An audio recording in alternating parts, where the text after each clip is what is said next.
8 conseillers qui étaient délégués à la communauté urbaine. Avec la création de la métropole, nous sommes tombés à 5. Donc à 5, on a fait un choix, puis il a fallu faire des élections avec 6, d'accord. Bon, c'est pas grave, hein, plus ou moins. On a fait des élections avec des quotas, et Marc Orsatti a rejoint, on a eu 5 élus, et le 6e, c'était Marc Orsatti qui nous rejoint. Voilà.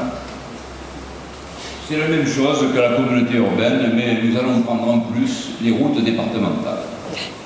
C'est-à-dire que le département va nous faire cadeau, en payant, des routes qu'il entretenait jusqu'à présent, uniquement dans le site de la métropole. C'est-à-dire que le conseil général, le département, garde les routes qui ne font pas partie de la métropole. Voilà.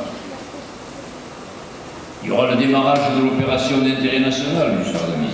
Celui-là, ça commence à bien démarrer maintenant. On commence à avoir une idée générale de ce qui va se passer. Je dois dire que c'est vrai, certains maires se plaignent de ne pas être bien informés. Je crois qu'ils ont raison. Il y a eu un manque de concertation au départ, et qui continue un peu moins maintenant, mais on n'a pas trop su ce qui allait se passer au niveau de cette opération d'intérêt national. Ça s'est décidé, je ne sais pas où, ça se décide encore, on ne sait pas trop, mais il y a quelque chose qui avance. Et je dois dire que la récrimination de certains, elle est normale. J'en ai parlé l'autre jour en conseil d'administration, j'ai dit qu'il faudrait quand même... Et pourtant, dans le conseil d'administration, il y a des maires de l'opposition. Donc, ils savent ce qui va se passer à cette opération internationale. Moi, j'avais dit au début, méchamment, hein, c'est l'OIM, c'est l'opération d'intérêt niçois. Mais non, c'est pas ça. Hein. On parle un peu de la rive droite. Notamment, on parle aussi des HLM, de la destruction, de la reconstruction. Et comme il y a toujours cette inondabilité, on aura du mal à le faire pour l'instant. Le développement des axes routiers et des infrastructures. Nous allons avoir finalement, après une vingtaine d'années de récrimination, cet échangeur au niveau de la barre. C'est-à-dire de la 602 bis, vous pourrez sortir sur Saint-Laurent-du-Mont. Mais vous ne pourrez pas ressortir pour aller à Carrosse. C'est un demi-échangeur. Pourquoi? Ne demandez pas. C'est déjà important qu'on puisse sortir et revenir pour aller sur Nice. C'est important parce qu'il y a le mine qui sera déplacé chez toi. Hein, et donc il faut bien que... Voilà, tu comprends? S'il n'y avait pas eu le mine chez toi, l'échangeur, je crois qu'on aurait pu attendre longtemps. Hein. Mais bon, là, on va l'avoir. C'est intéressant pour vous, mesdames et messieurs aussi, que vous pourrez, lorsque vous êtes sur Nice, venir beaucoup plus rapidement à Saint-Laurent sans faire le tour pour l'autoroute et traverser, tac, on y est. Alors, les grands équipements structurants qui nous sont réclamés par beaucoup, il y a le gymnase des Jacons qui est en préparation, la rénovation complète de la piscine municipale, on va changer l'eau, la réfection des murs de la corniche Panesto, qui en fait peut-être va démarrer, le Conseil d'État a jugé hier ou avant-hier, je ne sais pas, je n'ai pas le résultat. Et la protection du cadre de vie des Laurentaines, bien sûr. Je veux dire, il vaut mieux être riche et bien portant que pauvre et malade. Voilà, bon, ça c'est un peu ce qu'on nous a dit là. Hein. Alors là, il y a quand même les grands aménagements urbains. On va vous donner quelques exemples qui sont en préparation depuis quelques années, mais sur lesquels nous butons, parce que les projets, vous savez, ça ne se fait pas. Des grands projets se font pas en 10 minutes, un quart d'heure. Il faut des années pour sortir des projets. Parce qu'il faut monter souvent des DUP. Hein. Il faut dire aux gens que vous partiez parce qu'on va faire le cinéma à votre place. Il y a beaucoup de choses à faire et ce n'est pas évident. Et surtout nous qui sommes dans une zone un petit peu à risque, avec l'inondabilité d'un côté, la zone agricole de l'autre côté, et maintenant l'OIM, qui part du port et qui monte jusqu'à la Baronne, c'est lui qui en a un plus lourd, qui bloque beaucoup de choses. Chaque fois, nous avons été bloqués. Voilà. Alors ici, vous avez... Je sais pas ce que c'est la gare. Ah oui, il y a une gare. C'est le diapo de ce qu'on peut imaginer qui va se passer au niveau du quartier de la gare. C'est un petit peu angélique comme truc. Mais le sens est bien là. Vous voyez, le train qui passe, là, c'est la gare multimodale. En face, ce toit jaune s'appuie sur ce qui est à l'heure actuelle l'îlot central au niveau de la gare, derrière la Seine, dans lequel nous avons investi déjà entre, je crois, 6 ou 7 millions d'euros.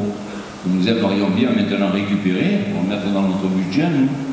On a acheté beaucoup de choses pour aller plus vite, mais ça semble freiner au niveau de l'OIM et de Nice Côte d'Azur, qui semble que l'argent manque pour faire ce qu'on veut faire.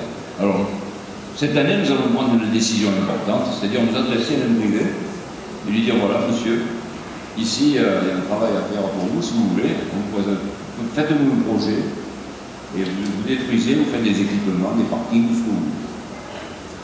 Tant pis, on prendra le train en marche, parce qu'il est là. Et on recule ici par rapport à la LGV aussi, il faut tenir compte de tout ça. Au début, on n'avait pas la LGV. Quand on a fait certains projets, il a fallu tout recommencer. Après, il y a eu la troisième voie, la LGV. Et maintenant, on ne sait pas où elle va passer. Donc, il faut se tenir. Quel recul nous avons par rapport aux routes sur la gare, c'est un problème. Et le quartier de la gare, on voudrait le développer, le faire marcher, voilà.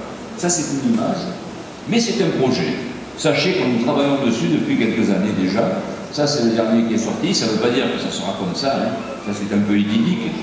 Parce que nous avons un problème quand même, il ne faut pas l'oublier, c'est que nous sommes traversés par le train. Et là, il faut passer ou dessus ou dessous. Voilà. On ne peut pas mettre un passage à niveau. Ça ne se fait plus. Donc, on butait là-dessus. Le boulevard au Solar aussi, qui fait partie de la gare. Vous voyez, vous avez un aménagement qui est prévu dans le PLU, notre plan local d'urbanisme, depuis quelques années. Nous avons malheureusement été bloqués par un dossier qui est sorti et qui, en plein milieu, nous a bloqué toute la compagnie. Il a fallu revoir tout le problème. Alors ça, c'est un diaporama qui ne veut rien dire, mais c'est l'idée que l'on se fait des reculs et des positions par rapport à ce qui va être là. Là, il y aura un truc qui va démarrer avec le PF. On a déjà acheté deux maisons, on va travailler dessus. On vous présentera les dossiers lorsque ce sera le moment. Là, c'est une étude qui a été faite par des sociétés qui sont faites pour ça. Voilà. Le centre régional 4000, mes chers amis. Vous voyez, c'est pas nous qui le faisons. Mais le centre régional de 4000, c'est quand même quelque chose de plus important dans la vie des Laurentins et du département. On vous présente ici une maquette qui nous a été présentée à nous il y a quelque temps et qui montre un petit peu ce que donnera le 4000 une fois terminé. Vous n'aurez plus de stationnement en surface. Hein? Plus de stationnement en surface. Tout sera en hauteur dans des espèces de listes. Alors, moi, en discutant avec je dois reconnaître que Nice Côte d'Azur, avec qui s'est introduit, a dit bon, vous nous présentez des projets, mais si le maire n'acquiesce pas, on ne les fera pas. Vous voyez, c'est déjà sympa de sa part. On aurait pu dire bon, nous, le maire, on s'en fout, les maires, ça ne vaut rien. Donc, on rencontre souvent Cap3000, la nouvelle comment dirais-je, direction, et on leur avait dit on nous accordera le permis, je ne vous accorderai le permis que si vous travaillez sur l'accès. C'est-à-dire que si on peut rentrer et sortir facilement. Ils nous ont présenté il y a quelques jours un projet où, je dois dire, j'ai été séduit, et je crois que tous les administratifs qui étaient avec moi, les élus qui l'ont vu, ont été séduits aussi. Si ce projet se fait, je leur dis, travailler là-dessus, c'est bien. De partir en souterrain, des ronds-points qui mènent à 4000, de partir en souterrain et rejoindre 4000 par-dessous, faire avancer ses pas. C'est pas finalisé, mais c'est bien. Alors, il y a un chiffre important, 4000 participent à hauteur. Je leur ai demandé s'ils participent un peu plus, le projet se fera. Un peu moins, je ne crois pas. Et il faut partager en trois, Nice Côte d'Azur, le conseil général des 4000, il faudra peut-être monter un peu plus au niveau de 4000. Mais il le feront. Donc voilà, ça sont des projets que vous verrez. Ça ne va pas se faire en 2 ans, ça, hein, ni l'an prochain. Mais petit à petit, tout va se faire comme ça.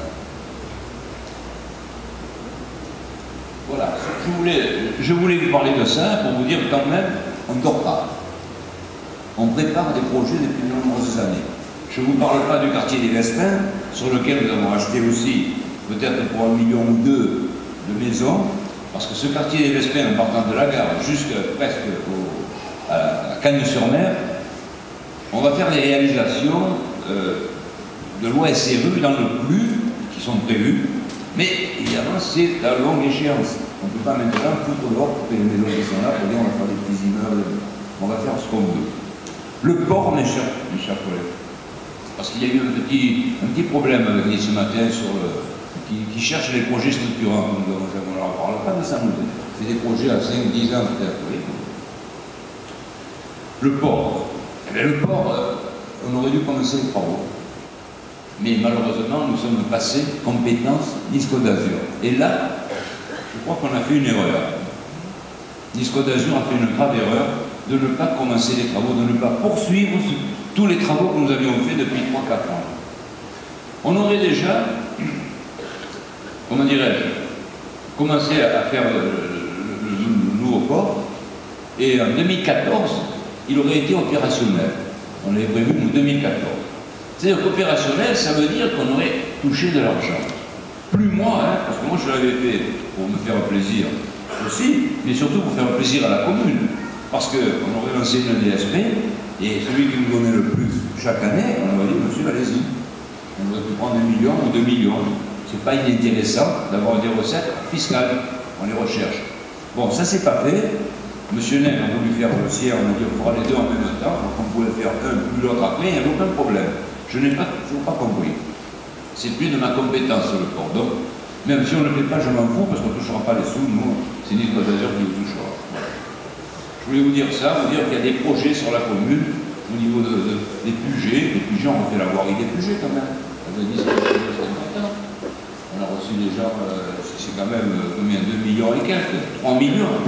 3 millions de travaux. Tu sais, maintenant on dit 3 millions, 2 millions, comme on disait, parce que l'euro c'est le franc. Non, mais c'est pas ça. Hein. Après, dans les budgets communaux, c'est autre chose. Voilà.